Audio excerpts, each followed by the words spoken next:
the whole circus going on in the General Court Martial. Also about the EC calendar, which has been rolled out today to update their voters register. On the question of Dr. Besigye, you may have noticed information coming through is quite clear that Dr. Besigye's life is in danger, increasingly.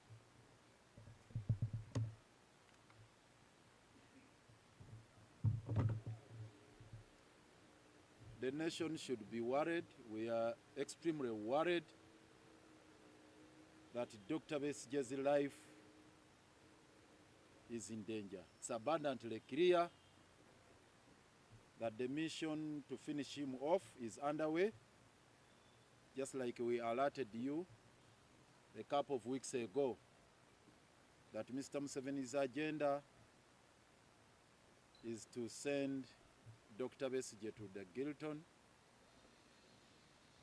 and obviously events unfolding are a testament to what is happening. Number one, the restrictions being imposed on him, which are quite clear by the prison's authorities. He's in solitary confinement as we speak right now. Previously, when he had just been remanded to Luzira, it was easy to access him somehow. Of course, we had to go through some processes, but there were the normal checks that would be done in any given prison facilities. But increasingly along the way, they started imposing stringent measures. Now, where we stand today, accessing him is nearly impossible. Those who have visited him of late can bear testimony to the fact that you can hardly have physical interface with Dr. Besigye. He's in a cage-like structure with glasses and then some telephone line which is installed there for communication purposes. Those of you who have visited some offices which are highly regarded, like embassies, the person you talk to is behind that glass, and the communication is not even private. So those are the new arrangements they are put there. As to the detention facilities, ideally you should be enjoying free interaction with the other inmates. But as we speak right now, he's in a solitary confinement all alone. Even when he faces issues that require assistance from anyone who is close to him, it's hardly to come by.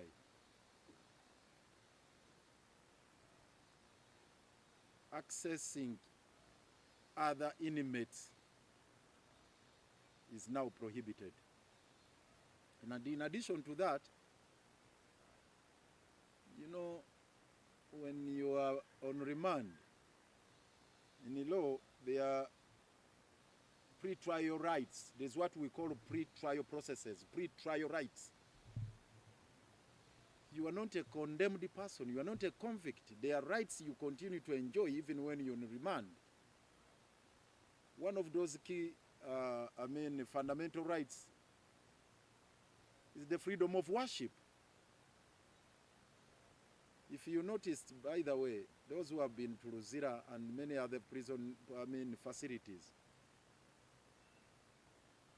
there's more interaction by inmates of different sects, of different denominations.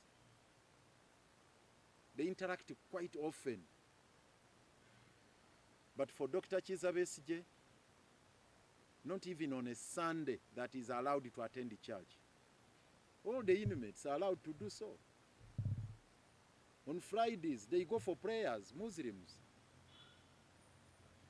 On Saturdays, the seventh days, and on any other days, because every day is a day for prayers. He's at liberty to pray as many times as he wishes. But he is not permitted to do so. That is an affront to the Bill of Rights. It's an affront to the pre-trial rights which are duly guaranteed under the Constitution. And they point to the mission Mr. Museveni declared of eliminating Dr. Kizza Besigye. Then the other thing is about his welfare now. You know, it's a common practice and it's not prohibited under the law for your loved ones, friends, and whatnot to bring you foodstuffs when you are in prison. It's allowed. There's no problem with that.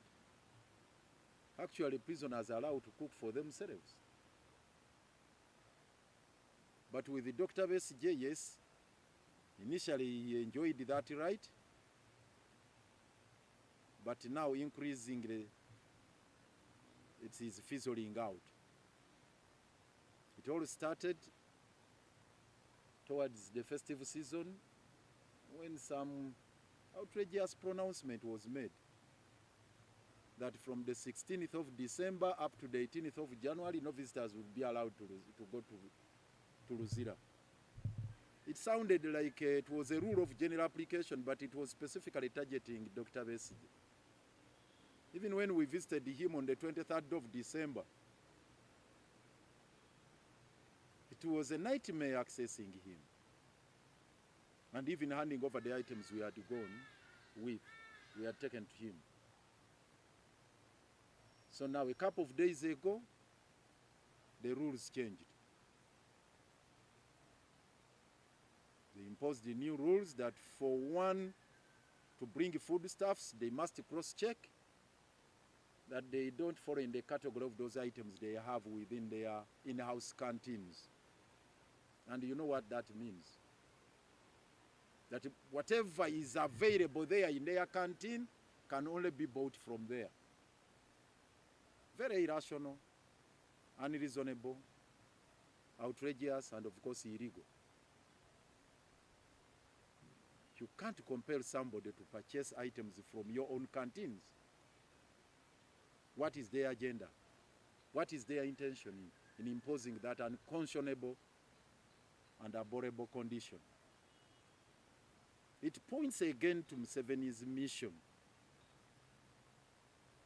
And himself is very, very, very worried about that.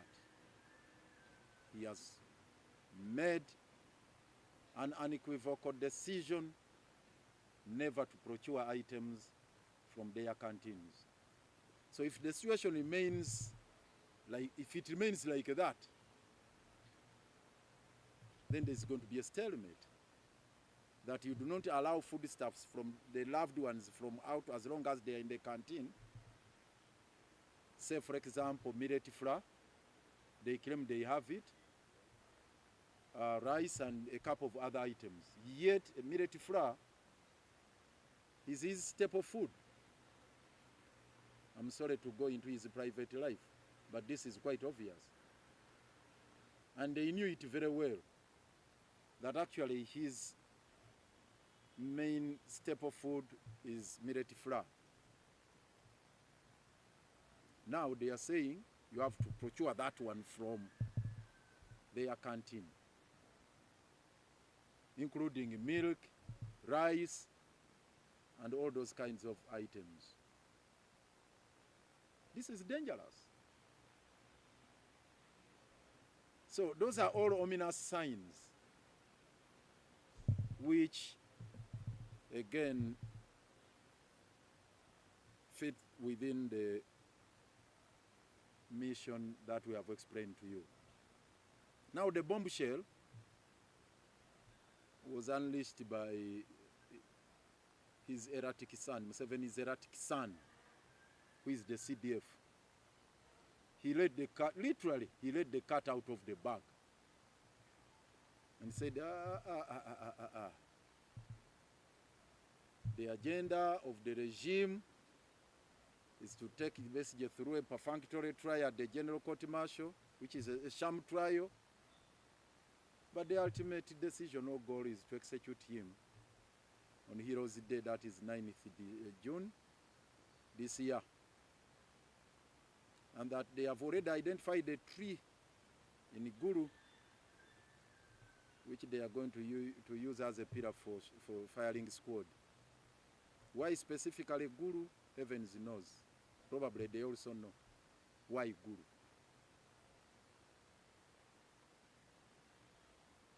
Speaks directly to the mind of General Kaguta Museveni that Besigye should be executed. It speaks to the charges that are preferred against Dr. Kizza Besigye, specifically 2 counts. Section 128 of the UPDF Act talks about that offense of compromising the security of a country.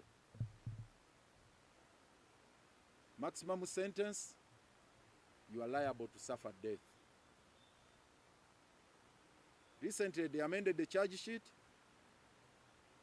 and they added on a professional accomplice who has featured in a number of criminal charges before the General Court Martial. Is called Dennis Ola. Dennis Ola has featured in a number of cases. The first one involving actually some NUP activists.